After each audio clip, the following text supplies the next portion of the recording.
traemos aquí a parte necesaria, falamos do activismo, falamos das análises do pensamento do territorio, pero falta a parte política, a parte de os representantes públicos que propostas teñen, que propostas, porque de todo isto que temos aquí exposto hoxe, que modelos existen, que propostas políticas de actuación, de xestión de algo tan complexo como é a transición enerxética. Acompáñanos aquí, a quen lle damos a benvida e agradecemos moito a súa presenza, Miquel Otero, que é parlamentario de H. Bildu desde 2016 no Parlamento Vasco.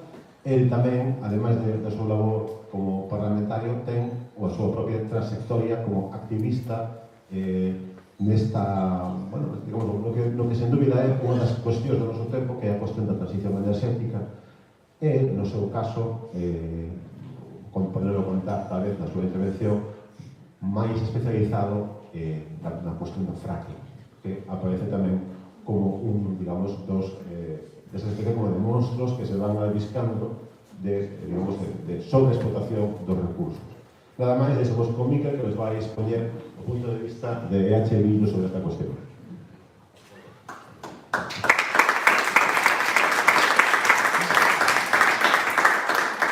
Hola, bons días. En primeiro lugar, quero agradecer a invitación a Alberto, a Nova, aos compañeiros, para falar do desplegamento de enerxía eólica. En segundo lugar, pediros disculpas, gustaría poder dar a charla en galego, pero non podo, a pesar da miña ascendencia galega. Mi apellido Otero, mi padre es inmigrante gallego e soy de padre gallego y madre vasca. Vale, pues como ya se va acercando la hora de comer, intentaré no extenderme demasiado. Se nos ha invitado, se me ha invitado como miembro de Euskal Herria Bildu, responsable de transición ecológica, para explicar un poco las alternativas que estamos explorando a este modelo de despliegue eólico que se está desplegando. Tenemos la sensación de que hay varios debates abiertos aquí, un debate ambiental en lo cercano sobre aquellos territorios en los que se está implementando la eólica, pero también un debate ambiental acerca de la situación de crisis ecológica en la que estamos, sobre el modelo de implementación, también otros debates profundos sobre los consumos, estilos de vida, necesidades de reducción, etc., ¿no? Aprovecharé para explicar un poco cómo lo vemos, para al final ir llegando un poco a, tal vez, algunas novedades que se están dando ahora mismo en Euskal Herria. Por eso he puesto esa foto también, la gente, esta foto la saqué el año pasado en la COP26 en Glasgow, que decía que en la contracumbre, la gente poseerá el viento, digamos, ¿no? Pues ya que estamos hablando de la privatización de viento, pues me parece interesante, ¿no? Yo, como en nombre de Euskal Herria Bildu, y por colocarnos un poco en el mapa, voy a hablar, porque son dos realidades muy diferentes, pues Euskal Herria Bildu opera en Euskal Herria Sur, digamos, la Comunidad Autónoma Vasca y Navarra, que veréis, voy a dar unas pinceladas que tienen una realidad energética muy diferente entre sí. Pero bueno, nosotros, cuando hablamos de perspectivas nacionales de transición energética, intentamos operar sobre todo el territorio, ¿vale? Sobre todo el territorio, que también, para comparar un poco, podemos decir que Álava, Bizkaia y Guipúzcoa más o menos cabrían en Urense y Navarra cabría en Lugo, ¿no? Básicamente esa sería un poco la idea, para que entendamos un poco los tamaños. El contexto, digo, porque creo que hay que entender el despliegue de las energías renovables dentro de un contexto de experimentación ecológica generalizada, de la que tenemos la mejor evidencia científica a estas alturas, tenemos la mejor ciencia disponible, en la que ya desde los años 2000, digamos, el propio programa Geosfera-Biosfera nos estaba hablando ya de que estábamos pasando límites planetarios que nos iban a volver como un boomerang, en aspectos como el ciclo del nitrógeno, pérdida de biodiversidad, cambios de uso de suelo y cambio climático también, ¿no? Y tal vez, ¿no?, los últimos informes de la R6 del IPCC nos está diciendo ya que es inequívoco el cambio climático provocado por los seres humanos, que está afectando ya a todas las poblaciones del planeta, y que de no reducir drásticamente las emisiones en los próximos años vamos a tener un caos climático de consecuencias completamente devastadoras, ¿no? Ese es el marco general en el que estamos. Y por eso es por lo que, bueno, siguiendo el Acuerdo de París, ¿no?, tenemos que revertir la trayectoria de los últimos años a nivel mundial, y si queremos entrar en la senda del Acuerdo de París de los 2 grados o del grado y medio, tenemos que darle la vuelta completamente al tema de las emisiones. Y aquí es donde entra la cuestión de la energía, porque si vemos el histórico de los últimos 150 años, vemos cómo hemos multiplicado por 10, 15 veces las emisiones de gases de efecto invernadero y cómo estas tienen un correlato directo con el uso de la energía, con la multiplicación del uso de la energía y sobre todo con ese uso intensivo de los combustibles fósiles, ¿no? El carbón, petróleo y gas que constituyen a nivel mundial el 86%, alrededor del 86% de la matriz energética, digamos, ¿no? Por eso lo que nos toca, básicamente como humanidad, en primer lugar, es quitar los combustibles fósiles de la matriz energética, y aquí es donde nos toca hacer un despliegue de energías renovables, ¿no? Si vamos un poco ya hablando de Euskal Herria, por colocar un poco los consumos, ¿no? Con respecto a la responsabilidad que podemos tener, vemos como si hay un consumo de energía per cápita mundial de 20 megavatios hora, en Euskal Herria estamos consumiendo alrededor de 40 megavatios hora año, un 100% más que la media mundial, con lo cual tenemos una responsabilidad especial. Hice el cálculo un poco, vi el último resumen, el último informe del Instituto Galego de Energía, creo que es. Consumimos aproximadamente un 20% más en Euskal Herria que en Galicia, ¿no? Si todos estamos en consumos altos, nosotros estamos en consumos mayores, y hay una correlación muy parecida también en emisiones de gases de efecto invernadero, que si a nivel mundial estamos en 5 toneladas persona año, nosotros estamos en 8,75, un 75% más, lo cual nos da un extra de responsabilidad, ¿no? Y por hablar en términos mucho más sintéticos, si hablamos de huella ecológica, en Euskal Herria estamos, bueno, si nos tocara, ¿no? Si repartiéramos el planeta de manera justa, nos tocarían aproximadamente por persona 1,63 hectáreas de biocapacidad de la que poder extraer los recursos en las que desarrollar nuestras vidas. Nosotros estamos con una huella ecológica de 4,32, que quiere decir que si todo el mundo viviera a nuestro nivel de vida, necesitaríamos 2,65 planetas, que evidentemente no tenemos, y estamos haciéndonos varias trampas, ¿no? o varios abusos. Uno, la brecha norte-sur, otro la brecha intergeneracional, porque estamos consumiendo recursos que no van a poder consumir las siguientes generaciones, independientemente de las brechas propias que hay dentro de nuestras sociedades, brechas de renta, brechas de clase, brechas de género, etc. Si vamos ya a lo estrictamente energético, por poner dos números, vemos que el consumo energético final en gigavatios hora en Euskadi y Navarra, es decir, en Euskal Herria, para nosotros son 80.000 gigavatios hora, ¿vale? Galicia, he hecho la comparativa también un poco, estáis en 63.000, nosotros tenemos 100.000, o sea, de población somos 100.000 más, pero el consumo es muchísimo mayor, un 20% mayor, ¿no? Y vemos cómo las fuentes fósiles, el petróleo, el gas usado de manera directa y una parte utilizada en la electricidad, constituyen alrededor del 80%, que los utilizamos básicamente para el transporte en un 42%, la industria un 35% y el 20% va a edificaciones y una parte muy pequeñita va a la agricultura. Y si entramos, ya para ver un poco cómo está el panorama en el ratio renovables o no renovables, lo que vemos es que Euskal Herria tiene una dependencia energética del exterior completamente abrumadora, del 85,9%, que en el caso de Euskadi y la Comunidad Autónoma del País Vasco supera el 90%, ¿no? Yo he visto vuestras estadísticas y aproximadamente, ¿no?, se genera en Galicia la mitad de la energía que se consume. Nosotros estamos hablando de un 10%, es decir, de un 90% de dependencia exterior, lo cual es un dato completamente abrumador. Y si vamos a la parte eléctrica concretamente, tenemos un caso que efectivamente es diferente al vuestro, porque somos deficitarios en energía. Tenemos nuestro consumo energético, o sea, nuestra producción energética eléctrica no alcanza el 75% de la electricidad que consumimos, es decir, necesitamos que nos traigan la electricidad de fuera. Y si bien Navarra es excedentaria, porque tiene bastante eólica y ciclos combinados instalados, la Comunidad Autónoma Vasca tiene solamente 150 megavatios de energía eólica para 4.000 Galicia, 1.200 Navarra, ¿vale?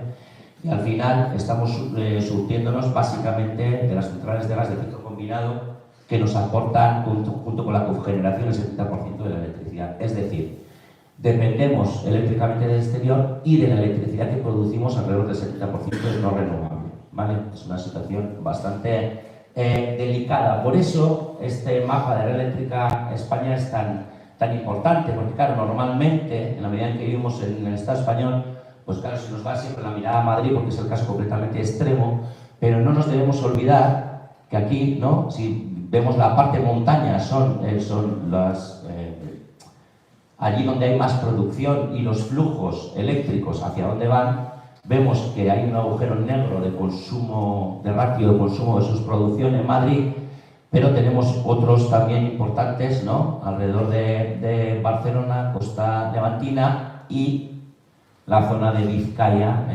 específicamente, que apenas producimos y necesitamos traer del exterior, ¿no? Y como veis, la zona de Navarra pues sería una cosa un poco más plana, ¿no? Casi produce electricidad, tanta electricidad como la que consume, o incluso más, dependiendo de los años, pero sin embargo la comunidad autónoma vasca es completamente dependiente, ¿no? O sea que mucho de lo que le está pasando al resto del Estado está relacionado también con estos déficits que tenemos algunos en producción, ¿vale?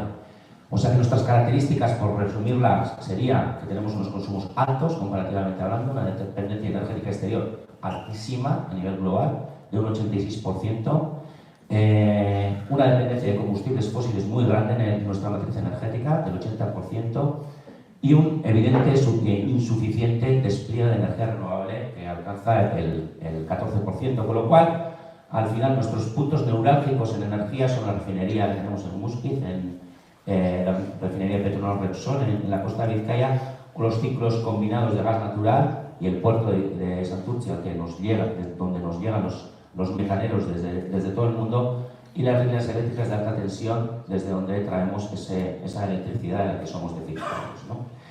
Entonces, este es el panorama, digamos, un contexto de extralimitación general y de alta vulnerabilidad energética, en particular en Euskal Herria, sobre la que tenemos que hacer la transición energética, de la que yo entiendo que este esquema que lanza la Universidad de Stanford puede ser un esquema como clásico y fácilmente aceptable, que se basa en tres pilares, ¿no? Por una parte, eficiencia-ahorro, es decir, de lo que se consumía hay que terminar consumiendo bastante menos.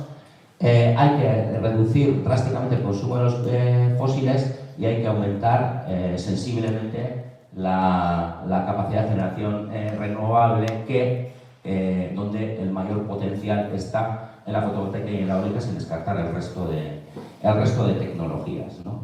Y de alguna manera la reflexión que hacemos es que la energía regresa al territorio, y quiero explicar un poco esta frase, porque de alguna manera hemos vivido en una ficción en la que nuestros consumos energéticos no estaban vinculados al uso del territorio para funciones energéticas, porque los combustibles fósiles venían a lo largo y ancho del mundo, constituían la mayor parte de nuestro mix energético, entonces parecía que podíamos desvincular el territorio de la generación energética, algo que 2, 3, 4 generaciones atrás tenían perfectamente asumido en sus diferentes maneras, pero ahora llega la generación energética en vía tecnología y supeditada también a consumos de siglo XXI, en un momento en el que tenemos que dejar los combustibles fósiles atrás si queremos hacer frente a la emergencia climática, ¿no? Por lo tanto, lo que necesitamos es, frente a esta situación que es real, hacer una planificación territorial, y voy explicando un poquito esto paso por paso. Necesitamos una acción multifinalista del despliegue de las energías renovables. Proponemos un principio guía que es la autosuficiencia conectada, y ahora lo explico, unido al interés estratégico del almacenamiento, en la medida en la que el mayor potencial de crecimiento es eléctrico y la electricidad pues tiene el problema del almacenamiento, siempre con un impulso público y una democratización tanto de la energía como de los medios de producción y la función social que tiene que tener la energía en nuestra sociedad, ¿no? Si vamos a la parte de la planificación territorial, este es el avance del Plan Territorial Sectorial de Euskadi para las Energías Renovables, que está consignada en la Ley del 2019, Ley de Sostenibilidad Energética. Y como podéis observar, todas esas manchas rojas son las zonas de exclusión que se plantean, ¿vale? Esto es provisional, todavía es un avance, pero se espera que a finales de este año o el año que viene pues se consiga tener unas zonas de exclusión más o menos bien delimitadas, en las que quedarían fuera de la esfera o del área de influencia eólica toda la red de espacios naturales de la Natura 2000, y estamos peleando para que también se intente quedar fuera pues las áreas de especial interés para necrófagas, o también, porque esto no es solo un debate eólico, la implementación fotovoltaica también está generando ya problemas. Yo no sé si no se ha hablado hoy de fotovoltaica. Nos caería la fotovoltaica ya está generando problemas, sobre todo porque la vertiente, pues el Valle del Ebro es una zona buena para eólica y ya empieza a haber cierta cantidad de proyectos fotovoltaicos o huertos o polígonos, instalaciones solares macro, ¿no? Entonces, bueno, también la cuestión de la compatibilidad de usos con necesidades agrícolas o salvaguardar los espacios de alto interés agrológico, pues están encima de la mesa, ¿no? No solo eso, también estamos debatiendo y discutiendo sobre una figura fundamental que queremos introducir, que es la idea de los umbrales de saturación, ¿no? Yo creo que es muy importante, en Galicia hay zonas en las que ya es evidente que hay umbrales de saturación. Nosotros, si nos vamos a Navarra, aquí ya podéis observar un poco, estos son las instalaciones solares y fotovoltaicas existentes y proyectadas, ¿vale? Entonces, como veis, ya la cosa se empieza a complicar, hay zonas que están ya completamente saturadas, la Valdorba, la Ribera de Navarra, esto es el Ebro, ¿vale? Entonces, hay ciertas zonas de Tierra Media, Estella, hay zonas en las que ya se empieza a ver una saturación. Entonces, entendemos que hay que conseguir meter en la planificación territorial la figura de la saturación. Y proponemos la idea de la autosuficiencia conectada, y yo creo que este es un ejercicio que tenemos que hacer todos, porque los resultados preliminares que estamos teniendo son muy interesantes, a la vez que son muy preocupantes, y creo que entraré en debate con algunas de las cosas que se ha dicho hoy.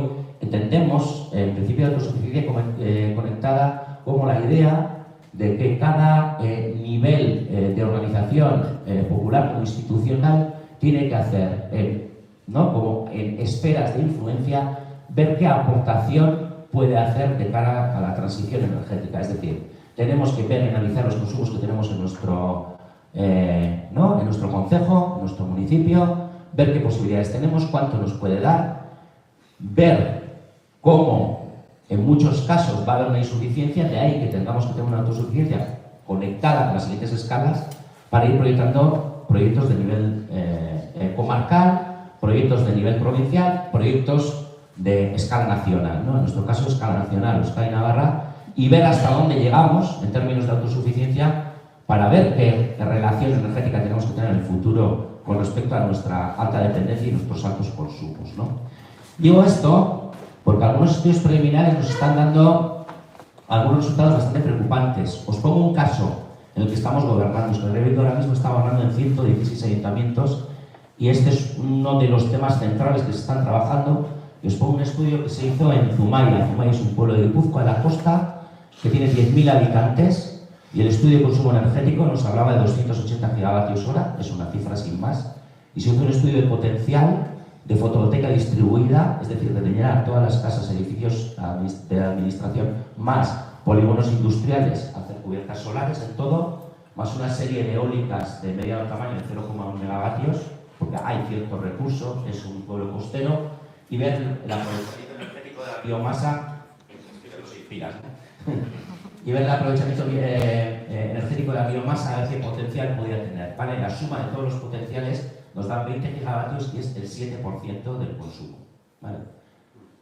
Esto, evidentemente, nos genera varias reflexiones, ¿no? Uno es que los consumos tienen que bajar drásticamente, y otro es que, aunque bajemos los consumos drásticamente, esa escala de generación que puede ser, ¿no?, fácilmente consensuable con la población, no alcanza. No alcanza. Entonces, bueno, esa es una de las reflexiones que tenemos encima de la mesa, ¿no? Y más un pueblo de altos consumos, con muchos consumos industriales, etcétera, etcétera, como el nuestro, ¿no? Entonces, esto es un motivo de conflicto. Esto es un motivo de conflicto y va a seguir siéndolo, lamentablemente, ¿no?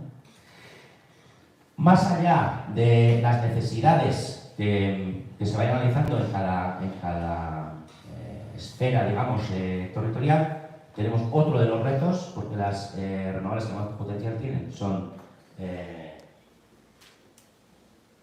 nos entregan sobre todo energía eléctrica, y claro, esto es, sin más, esto es un día cualquiera de enero del año pasado, un día de invierno en el que había poco viento, obviamente poco sol, algo más de hidráulica siendo esto, pero estamos viendo que el hueco entre generación renovable y consumo nos los están llenando las fósiles y nuclear, que son las que entendemos que tienen que salir de la ecuación energética con lo cual tenemos un reto estratégico en el almacenamiento para el que tenemos que trabajar.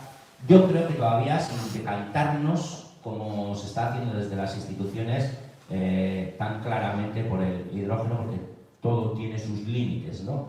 Vamos, el hidrógeno en uso directo industrial puede tener cierto potencial, convertirlo en e-fuel o pensar que vamos a mover la flota de camiones o el transporte pesado marítimo a través de hidrógeno, yo creo que es ahora mismo una ensoñación, ¿no? Pero en cualquier caso hay una serie de tecnologías de almacenar electricidad, hidrógeno con calor, sales, hidráulica de bombeo, aire comprimido, baterías que tenemos que tener completamente en cuenta y que nos obligarán también a un extra de generación eléctrica, como hoy muy bien se ha explicado con la cuestión del intento de despliegue del hidrógeno vinculado a, ¿no?, a la saturación de eólica en algunas zonas, ¿vale?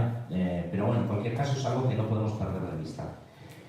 El impulso público de la generación eléctrica renovable, y esto para nosotros es un tema completamente fundamental.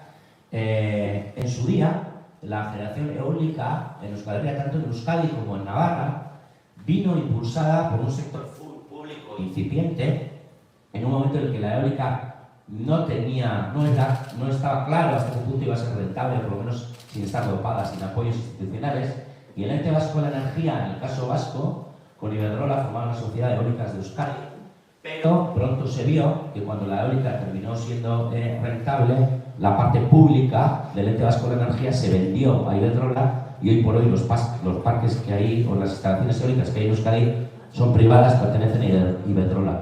En Navarra pasó algo parecido con EHN, que era una empresa pública tradicional, digamos, energía hidroeléctrica en Navarra, que era un 38% propiedad del gobierno navarro directamente y un 20 y pico por ciento, es decir, más del 50%, era una propiedad más o menos pública, pues el 20% era de Caja de Ahorros de Navarra, que era pública en ese momento, ¿no? El afán privatizador de UPN, que es como la marca blanca del PP en Navarra, pues al final terminó en 2004 vendiendo todos los activos a Acciona, que es pues, una de las multinacionales del sector, ¿no? Pero en cualquier caso entendemos que el sector público tiene que recuperar músculo, porque entendemos que es la única garantía, junto con la participación directa de la gente en la propiedad de estos medios de producción, de garantizar o de preservar la función social que tiene que tener la energía, ¿no? Y las cosas ahora mismo, en esta segunda ronda eólica y fotovoltaica que nos está llegando, con una cierta menor intensidad en Galicia, pero en cualquier caso no despreciable, porque los proyectos grandes de generación fotovoltaica y eólica sumados en Euskadi y Navarra ahora mismo están alrededor de los 5.000 megavatios, ¿vale?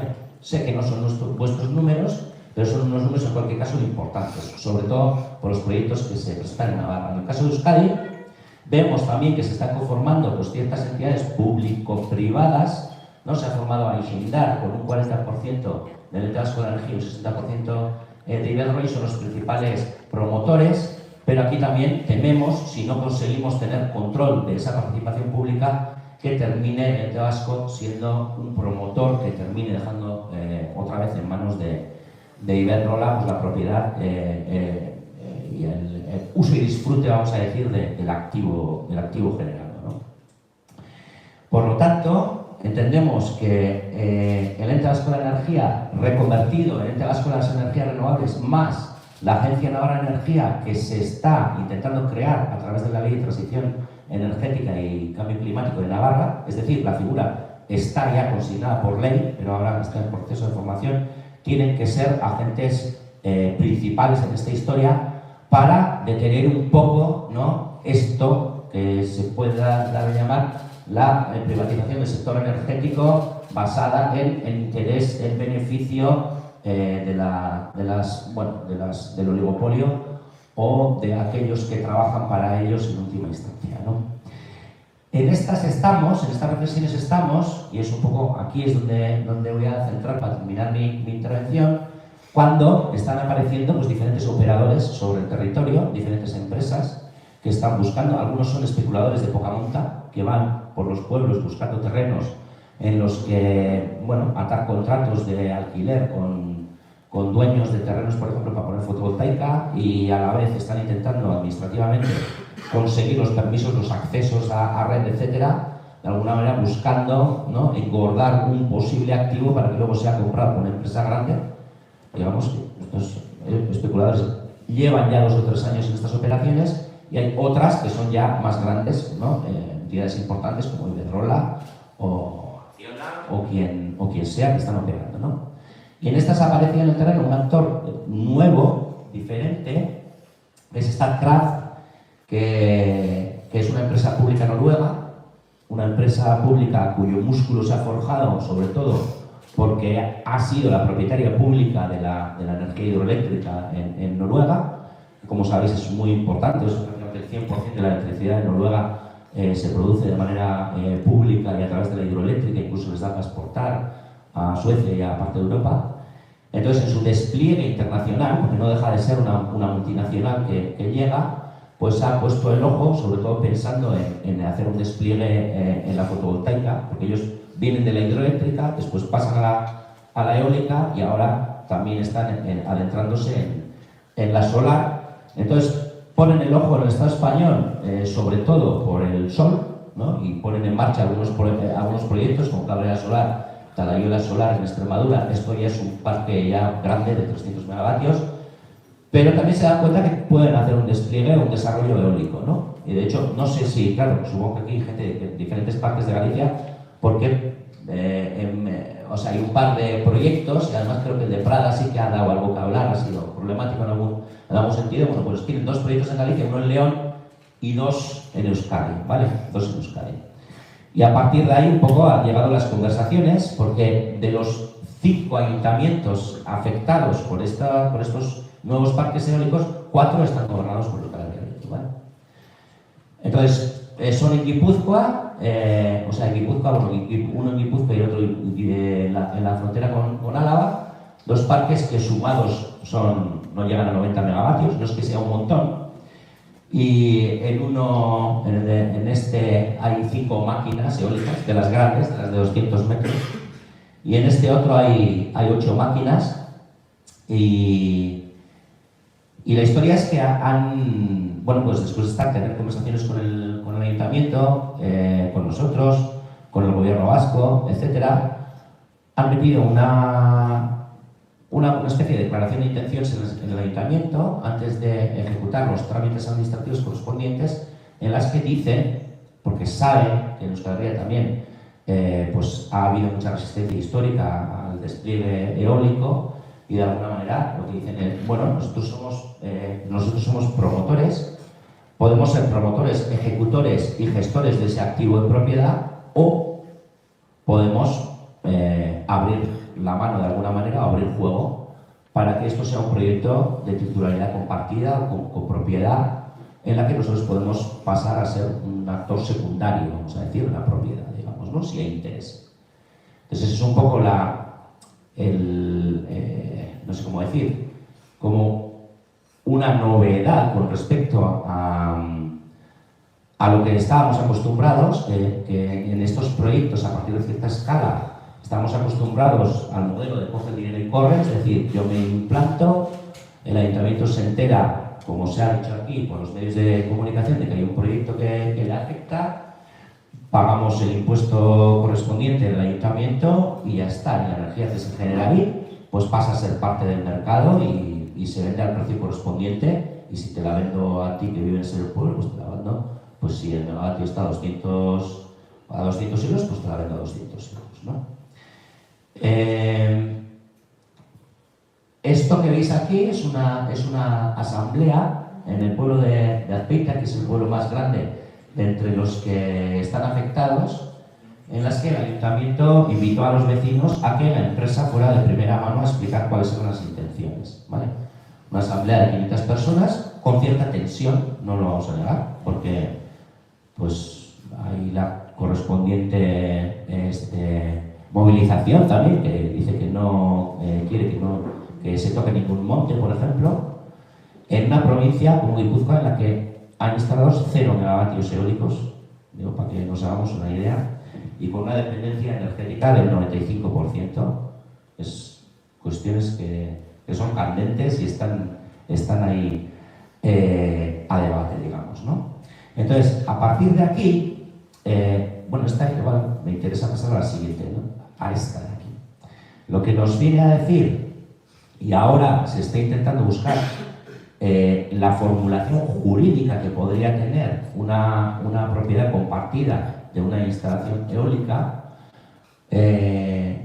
lo que está abierto, lo que tenemos ahora entre manos es la posibilidad de que exista un agente, este es su logo, como una empresa desarrolladora potente, pero en la que puedan entrar tanto las entidades locales, insisto en la propiedad, como las industrias de alrededor, tanto con posibilidad de entrar en el régimen de propiedad o con unos contratos bilaterales o con contratos de compraventa consumidor y productor PPAs, digamos, pero la posibilidad existe es de que el Grupo Mondragón Fagor ha mostrado ya su interés en entrar en la propiedad de uno de los proyectos y también la posibilidad de entrar en la propiedad a través de cooperativas o comunidades energéticas locales. Y de hecho, por eso os ponía esto.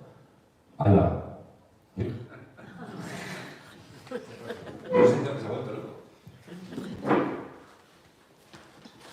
Estoy terminando ya.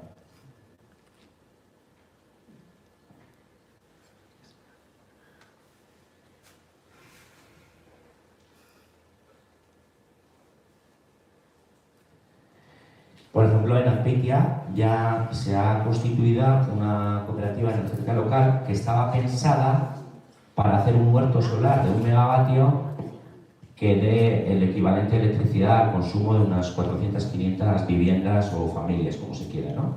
Digo, esta es, vamos a decir, el formato, las modalidades que más estamos intentando impulsar desde Euskal Herria Bildu y también hay ayudas públicas, etcétera, para que, bueno, pues se vaya avanzando ya desde lo personal y desde lo vecinal, vamos a decir, en la transición energética y en la generación y en esa autosuficiencia de la que estamos hablando. Pero este tipo de figuras, este tipo de cooperativas, este tipo de comunidades tendrían la posibilidad de entrar en este tipo de proyectos. Con respecto a la idea de la autosuficiencia conectada, os quería poner esto. Esto es una de las diapositivas que puso el ayuntamiento en el ayuntamiento de Azpeitia cuando presentaron el proyecto. Estos son, por volumen se nota, ¿no? Son 3 pueblos afectados, es decir, Zestoa y Azpeitia. Y este es el consumo energético, o consumo eléctrico, perdón, de los 3 pueblos, ¿vale? Un proyecto de 1 megavatio, como está pensado en la cooperativa energética, genera esta electricidad. Genera alrededor de 1,2, 1,1, 1,2 kilovatios hora año. Claro, y el proyecto eólico, que en este caso son con 5 máquinas, pues generaría este volumen de electricidad que más o menos, ¿no?, equivale, o en buena medida equivale a las necesidades eléctricas totales de los 3 pueblos, incluidas industrias, ¿vale? Vamos, sería como el 70%, una cosa así. Entonces, bueno, pues eso es lo que hay encima de la mesa y entendemos que es importante intentar buscar un modelo en el que se puedan conjugar varios factores, ¿no? Y en el que se podía pedir algo más de lo que nos están ofreciendo hoy los grandes generadores de electricidad, ¿no? Es decir, creemos que tenemos que ir acoplando la generación en nuestros entornos con las necesidades que tenemos o las proyecciones de necesidades que vayamos a tener. Tenemos que conseguir que estos proyectos indudablemente ofrezcan energía a un precio justo. Pues claro, hoy día la gran eólica está generando entre 25 y 30 euros el megavatio. Y se está vendiendo, pues depende cómo esté en el mercado, ¿no? Ahora hay una legislación de excepción y parece que está bajada un poco artificialmente, pero si no estaríamos sobre los 200 megavatios hora, ¿no? Entonces, bueno, entendemos que teniendo una copropiedad pública, comunitaria, de las empresas de alrededor, del gobierno vasco a través del ente vasco de energía, etcétera, podríamos estar ofreciendo energía a un precio muy cercano al precio de generación. Sería a través de una propiedad compartida y lo que habría que ir atando son los mecanismos para garantizar esa función social de la energía. Y también, de alguna manera, la posibilidad de tener la copropiedad no en el pequeño proyecto solamente, sino en estos proyectos meso o incluso proyectos grandes, nos da la posibilidad también de intervenir desde una cercanía mayor y desde una comprensión mayor en eso que decía antes de la acción multifinalista del despliegue de las energías renovables, ¿no? Es decir, las energías renovables no se deben instalar solamente, aunque también porque tenemos que hacer la transición energética, sino que el despliegue de las energías renovables tiene que tener una serie de funciones asociadas, como que el precio de la energía sea justo, como que el balance de la intervención en términos ambientales y ecológicos no sea solamente destrucción, ¿no? Y podamos hacer otro tipo de actuaciones de custodia del territorio, de regeneración forestal, de impulso socioeconómico de ciertos territorios, etcétera, etcétera, ¿no? Tiene que tener esa función multifinalista y esa función democratizadora, de alguna manera, en dos sentidos, ¿no? Dando la posibilidad a la gente de participar directamente o vía instituciones y entidades públicas que cada vez tienen que tomar más parte en la generación y en el mercado o en el sistema energético, para garantizar también que luchamos contra la pobreza energética, o mejor dicho, conseguimos ofrecer un cierto bienestar energético especialmente a la población más vulnerable, ¿no? Algo que ahora mismo pues, está leyendo por su ausencia, y más en un contexto de crisis de precios energéticos en los que las facturas energéticas se nos han multiplicado, a vosotros no sé, en Euskadi se ha multiplicado en un año un 126% de media por vivienda. Entonces, sin más, quería terminar. Bueno, este es el mayor proyecto fotovoltaico de Euskadi, son 24 megavatios en una zona industrial, y aquí ya empieza a haber un intento, por eso parece que se están moviendo cosas. Aquí ya empieza a haber un intento, porque esto es propiedad de 24 empresas diferentes y una parte es del Ente Vasco de la Energía, es pública, y el proyecto se hace conjuntamente, pero unas cuantas filas de placas son como de un propietario diferente en la práctica, ¿vale? Entonces, a partir de ahí, el Ente Vasco de la Energía, con sus placas que son de dinero público, lo que hace es una intervención directa en Ribavellosa, que es el pueblo que está al lado, y les ofrecen directamente la energía que se produce en este parque a unos precios fuera de los precios de mercado, digamos, ¿no? Pasa que, bueno, es verdad que esto es un proyecto que ha sido, pues eso, ¿no? 23 de 24 partes han sido privadas, empresas, y no se ha socializado más allá que los pocos vecinos que viven alrededor, pero viendo la densidad de población que tenemos, pues la posibilidad de afectar con este tipo de condiciones a un número muy grande de vecinos también estaría encima de la mesa, ¿no? Y decía, al final, que todo esto también hay que ir incorporándolo en la legislación. Nosotros hemos mirado bastante los diferentes modelos europeos y hemos visto cómo una de las razones de éxito del despliegue renovable en países como Dinamarca ha sido que, por ley, todas las empresas que tuvieran proyectos o proyectos de cierta envergadura en territorios concretos, tenían obligatoriamente que ofrecer el 20% de la propiedad a los vecinos del municipio en el que se instalaban en primer lugar, y si no había interés o capacidad suficiente, se ofrecía a los pueblos de alrededor limítrofes, así hasta llegar a la comarca, ¿no? Y eso se está empezando a mover. El decreto ley 24/2021 en Cataluña ya nos está hablando de que aquellas plantas, parques eólicos y plantas solares fotovoltaicas de potencia superior a 5 megavatios, el promotor deberá acreditar con anterioridad al trámite de información pública que ha presentado una oferta de participación local. La participación local consiste en ofrecer la posibilidad de participar al menos en un 20% de la propiedad del proyecto a las personas que viven en el lugar o alrededores. Evidentemente, aquí la casuística que se ha presentado, con aldeas muy pequeñas, con unas saturaciones brutales, pues evidentemente ahí no sería aplicable. Pues ahí directamente vas a lograr la saturación y decir, oye, aquí ya se ha puesto mucho. No, pero hay otras muchas zonas que pueden entrar en otro tipo de esquemas. Y la Ley de Transición Energética y Cambio Climático de Navarra también habla de que los proyectos de generación renovable con participación local tienen que tener una participación efectiva de un 20% de personas físicas o jurídicas, públicas y privadas, es decir, personas, ayuntamientos, empresas, etcétera, que puedan tener parte del proyecto, ¿no? Entonces, por aquí tenemos una vía también. Ahora vamos a empezar a tramitar la Ley del Clima y Energía en Euskadi, y aquí tenemos posibilidades de, bueno, consignar de alguna manera unos mínimos de coparticipación.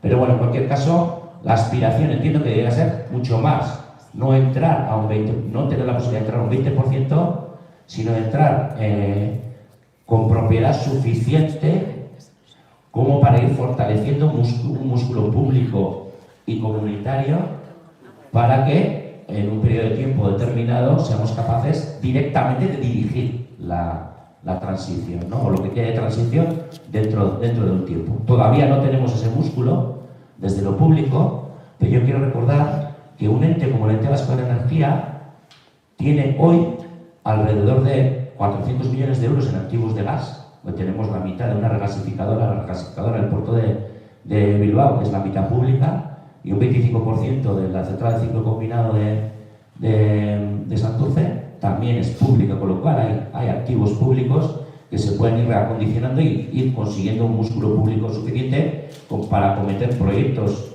de cierta envergadura o de esas escalas que también necesitamos, vistos desde el interés público, ¿no? Entonces, bueno, a partir de ahí, supongo que os quedarán dudas o preguntas o lo que sea, pues me comentéis.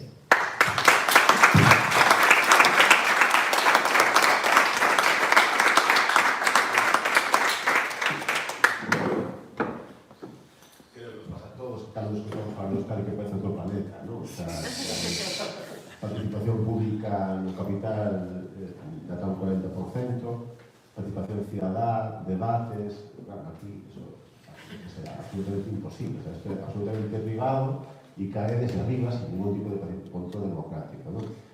Efectivamente, mamá, que non me dá amigos de Cataluña, porque esa lei, a que exponen aí do ano 21, está realmente ben. Hai unhas cuestións que nos comentaron, pero teñen a obriga de publicar no periódico que máis se ve nas zonas o proxecto, o sea, non está oculto nunha página do blog, o sea, sino que tenemos obrigas de publicidade tremendas, o sea, é exactamente outro planeta. Bueno, creo que aquí esta parte é necesaria para ver que existen outras posibilidades de gestionar este recurso e me gustaría que sabes tedes unha cuestión que facerle ao compañero Miquel, que aquí, Antón, cando queiras.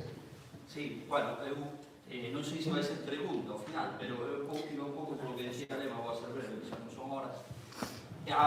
Parabéns pola charla, non sei se entendes galego ou... Sí, pois parabéns pola charla porque é moi útil para nós, precisamente porque é unha realidade diametralmente oposta á de Galicia. Ben se ve no mapa que puxetes do Estado como hai zonas especializadas ou zonas que non son colonias como Euskadi e zonas que non son colonias, non entro no debate, si que temos datos coloniales, especializados en producir enerxía eléctrica barata para que en Euskadi, Cataluña e Madrid pois teñades unha industria con produtos de valor engadido e evidentemente este é o xogo do capital, a nivel mundial tamén, pero no Estado tamén hai un xogo. É útil, por qué? Porque aquí hai que reivindicar o factor nacional tamén na batalla eólica. Quer dicir, Galicia non pode estar supeditada ao mesmo modelo de desenvolvemento eólico actualmente do resto do Estado español. Porque, se Galicia fose un Estado independiente, sería o segundo Estado europeo con maior produción de renovables sobre o seu consumo, detrás de Finlandia, casi co 60% de enerxía. Estando nun Estado, España, que está á cola de Europa de produción de renovables, porque en Madrid hai 0 megavatios, en Euskadi hai a mitad de megavatios que hai no Concello de Muras, por ponerlo ben claro, son 3 megavatios, entón, eso non se está falando aquí, a pesar de que temos a gran alternativa nacionalista a Rueda e a Feijóo, non se acorda de falar dese factor nacional, é dicir, aquí non se trata ahora mismo en Galicia, ni siquiera do que podedes vos, porque tedes a posibilidad de pensar con calma un modelo, como diste, para instalar renovables, porque para que haxa un modelo xusto, vos, Madrid, Cataluña, teredes que sí manchar os montes dali para producir algo, para que non manchemos tantos montes nos de aquí. E hai que decir, no, aquí agora o importante é que non se poñan humanos. Non sobra. Alcoa, se quere funcionar, que funcione, que tenga enerxía de sobra, porque nos están aquí chantaseando. Digo que é útil de cara ao discurso fora, que hai que convencer a sociedade de que non é mentira que nos di que temos que luchar contra o cambio climático. A nosa parte, hasta 2030 nos sentamos nunha banqueta a esperar que cheguen nosotros a onde estamos, non, desgraciadamente.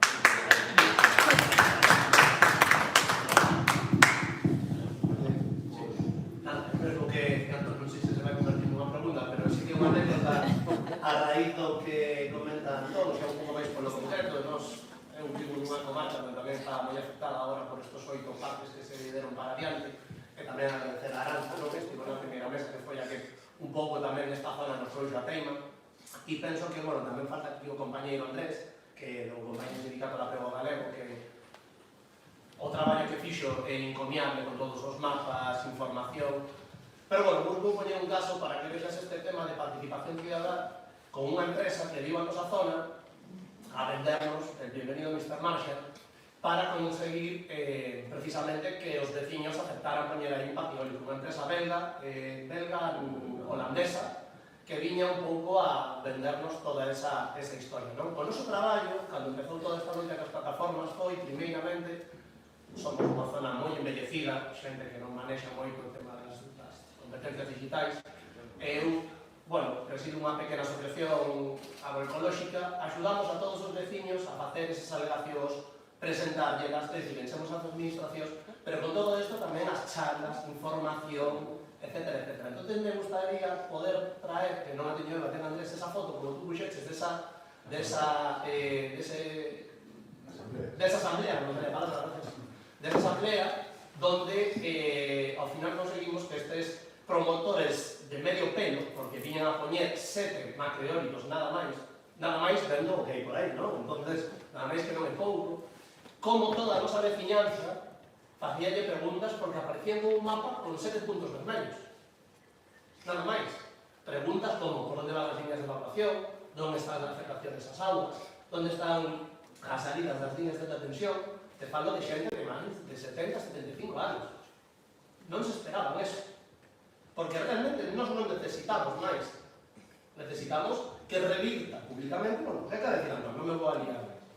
Entón, quero dicir, esas asambleas públicas privadas con esta xente, nin as queremos. Sinceramente, nin as queremos. Porque estamos fartísimos de ter que estar, ademais de axudar un montón de xente que é moi maior nos nosos territorios, que lles entran as leiras por detrás, literalmente sacar as fotos, a poñer os palos de medición se aquí hai un movendo para poñer unha eólica ou non. É dicir, estamos sufrindo acoso no noso territorio.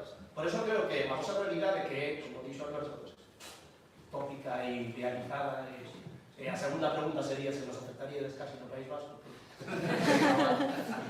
Porque quero dicir, que xa non dá lugar a toda esta administración, porque estamos xa tan enoxados. Eu vivo o pé do Concello de Buras, e os vexo os eólicos 3 días a semana, porque teño familia en Viveiro, entón paso a ser registrado 3 veces por semana, e choro algunha vez choro, porque se ven páxaros mortos de baixo, a xente que no seu primeiro momento na central eólica que están pagando euros por ter un eólico o año no seu territorio, entón xa non queremos máis eso. Esa é a cosa.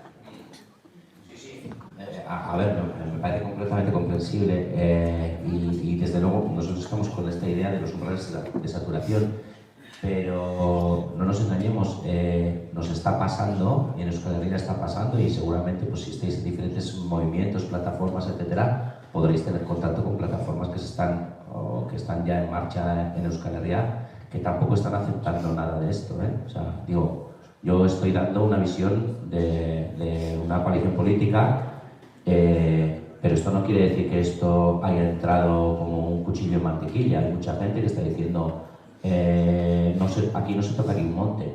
Yo lo que digo es que nosotros tenemos una realidad energética muy cruda, que si tenemos que quitar los combustibles fósiles del medio y con la generación y la dependencia energética que tenemos del exterior, creo que tenemos que hacer un cierto tipo de negociación con el territorio. Sabemos que esto va a ser complicado, sabemos qué es lo que más queremos impulsar, esa energía distribuida, democratizada, en espacios cubiertas, espacios antropizados o espacios ya degradados, y la mayoría de nuestras propuestas están yendo por ahí. Ayer, por ejemplo, el Ayuntamiento de Galdacao presentó un proyecto en una zona degradada industrial, un proyecto de 6 megavatios eólico, que puede ser una cosa así bonita, pero tenemos que ser muy conscientes de los números que tenemos encima de la mesa. Euskadi Herria aspira a seguir siendo una sociedad que tenga un cierto entramado industrial, unos consumos energéticos, aún planteando reducciones, y eso nos obliga de alguna manera a responsabilizarnos de nuestros consumos. Por eso hablamos del planteamiento de la autosuficiencia conectada. Es verdad que con nuestra densidad de población, que con nuestro pequeño territorio, seguramente la autosuficiencia conectada no nos llegará al 100%.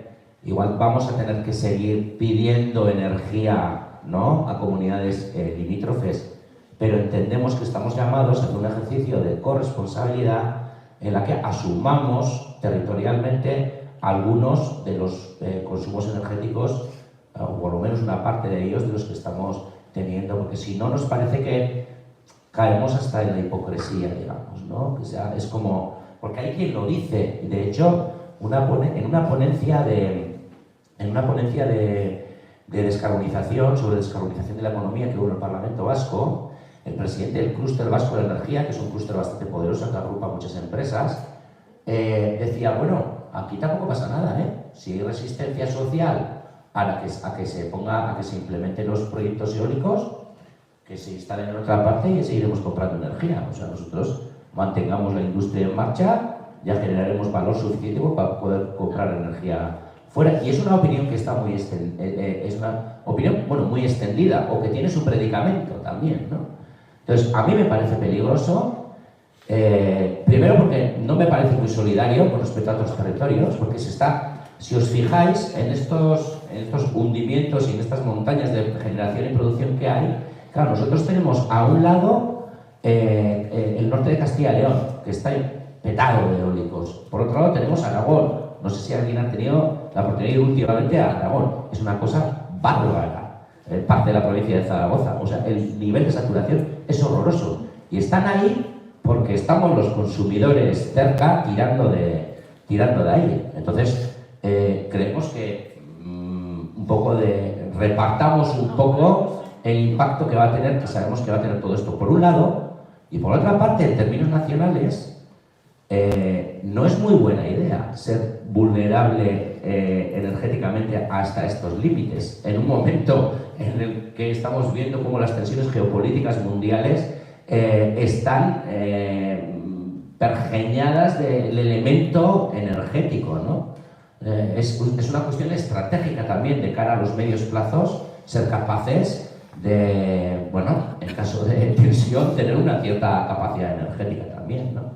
No es solo decir, no, y ahora compraremos del exterior. Bueno, pues entendemos que no, entendemos que la energía y los alimentos, ¿no?, son como las dos cuestiones claves en las que estratégicamente, nacionalmente, tienes que tener un cierto recorrido hecho, porque si no, cualquiera que tenga la llave de paso de 4 lugares te arma un lío en el minuto 1, ¿no?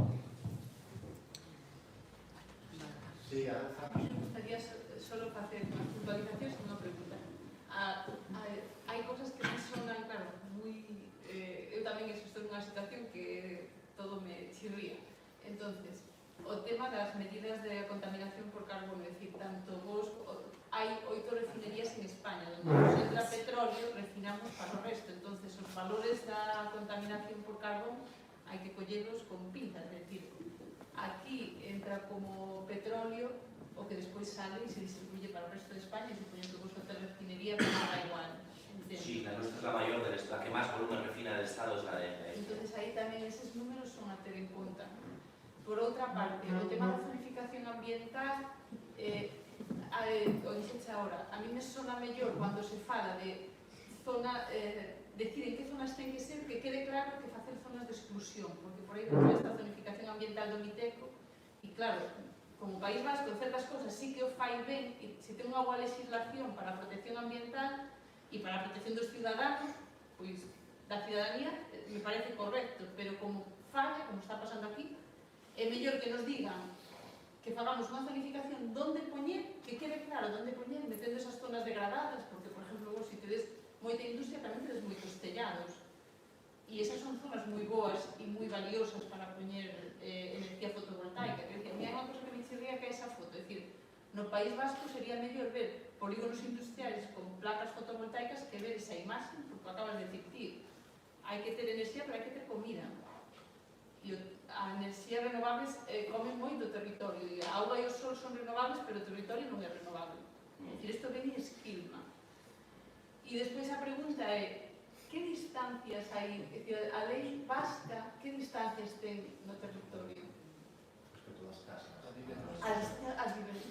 Hai a protección dos núcleos rurales, porque, cuidado, esa sería outra cosa, é dicir, a mí StarCraft me sona fatal, eu son de Ourense, no Pico, e eses proxectos que posti aí van encima da Serra de Trevinca, é dicir, o espacio natural, os Ancares e Trevinca son os espacios, as joyas da corona de Galicia. E esta xente aquí ben se instala, e se os deixamos, o plan que traen é dicir, que escrúpulos non teñen, o mellor aí se os apretades máis, os collen, pero ter non os teñen, o temos claro, se ves o proxecto que hai aquí en Galicia, se ve claro a que veñen. Vos tedes o PIC, o punto de interconexión con Europa. Eu digo só unha advertencia, cuidado que como entren, igual producen para vos e para mandar para fora. Bueno, sí, entendemos. Xa, por aí vos sodes máis resistentes tamén. Sí, bueno, ya veremos terminado. El tema lo de la zonificación que comentabas, donde no y donde sí, es verdad que la planificación, el avance de la planificación lo que hace es establecer unas zonas de exclusión y después lo que establece también son unas zonas óptimas donde se ponen. Pero es peligroso porque es como... funciona como una moneda de dos caras. Todo lo que no sea zona de exclusión es zona que la que no está excluido. Y efectivamente después se dice, no, son óptimas ciertas zonas. Por ejemplo, el plan eólico anterior, hay un plan de planificación territorial sectorial del 2002 para Euskadi, en la que se nombraban una serie de lugares o sierras en las que se podían instalar. Es como que si esa sierra o ese emplazamiento estaba dentro del plan territorial sectorial, la tramitación era una tramitación más ágil, vamos a decir, que si no, todo lo que quedara fuera de ese foco de la planificación, tendrías que hacer sin más, planes especiales, etc. No funcionó mucho. Y el gobierno, pues claro, al gobierno vasco no sé si le interesa mucho, porque sabe que el lugar que señala como posible lugar que se le arma un incendio político. Entonces es muy complicado señalar dónde sí. Y yo creo que a todos nos pasa, no solo al gobierno, yo creo que a todos nos pasa, es decir, no, pues digamos dónde no, vamos a preservar los espacios los que nos interesan y luego ya vamos gestionando. Porque, claro, lo suyo sería decir dónde sí, y en algunos casos es fácil. Cuando nosotros hacemos las propuestas, pues hablamos de zonas concretas, pues incluso carteras abandonadas, cosas de este tipo, medianas de autopistas, fotovoltaica, tal. Señalamos lugares, pero con la eólica es un tema mucho más delicado, entre otras cosas porque no tienes músculo público para decidir tampoco tú los emplazamientos. Entonces, claro, como por legislación básica estatal, una empresa que va a un lugar a generar electricidad, claro, es una cuestión de interés público. Entonces, una vez que es interés público, pues es muy complicado, a no ser que delimites dónde no va a hacerlo, ¿no? Pero también hay que tener cuidado, el Real Decreto 6 que nos están metiendo y la Directiva Europea, que donde le digamos van a venir sin darnos lugar a presentar alegaciones. Ya, sí. O sea, digo que esto lo estamos teniendo en cuenta y a través de nuestro grupo en el Congreso hemos estado haciendo presión para que eso no fuera así. O sea, lo que es la modificación de la ley para los estudios de impacto ambiental, etcétera, está todo ahora, están corriendo para desregularizar y además Teresa Rivera lo tiene muy claro, o sea que además son órdenes directas de la Unión Europea, venga, hay que quitar trámites y tal. Estamos atentos, estamos peleando, lo que pasa que bueno, pues las correlaciones de fuerza son las que son también, ¿no? Y con respecto a la energía y la alimentación, es verdad que es un debate que está siendo muy intenso a nivel vasco también, porque nuestra soberanía energética es muy pequeña, pero nuestra soberanía alimentaria también es muy pequeña. Entonces también es como el problema lo tenemos doble, y si el despliegue renovable va a tocar territorio, pues vamos a ver cómo lo hacemos. Pero es verdad también, y eso es lo que yo decía antes con el estudio de Zumaya, que os he dicho que haciendo una proyección de potenciales, digamos, incluyendo cubierta industrial, etcétera, etcétera, llegamos a un 7% del consumo, pues es verdad que nos pone una tesitura muy complicada, porque por poco que intentemos, por poca soberanía energética que intentemos alcanzar, al final nos toca salirnos de las zonas en las que los consensos son más fáciles, de las zonas degradadas. Entonces, es una gestión complicada que hay que hacer con delicadeza, hay que hacer intentando buscar medidas paliativas, buscar los mayores consensos sociales posibles, y va a ser un proceso delicado, yo desde luego. Pero también creemos que no podemos estar de perfil, no sé cómo decir, que la transición energética está sucediendo ya, y nos parece que es momento también de ofrecer otro tipo de maneras de hacer ante eso que está sucediendo.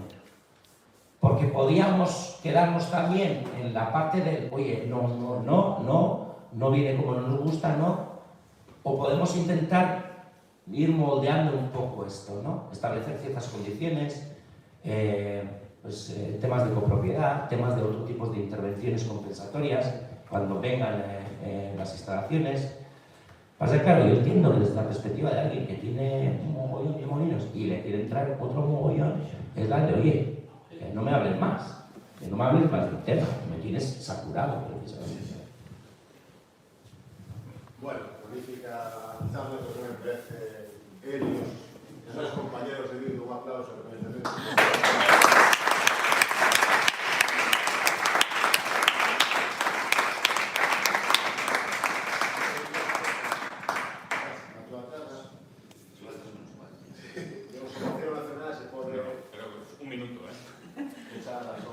Nada, simplemente...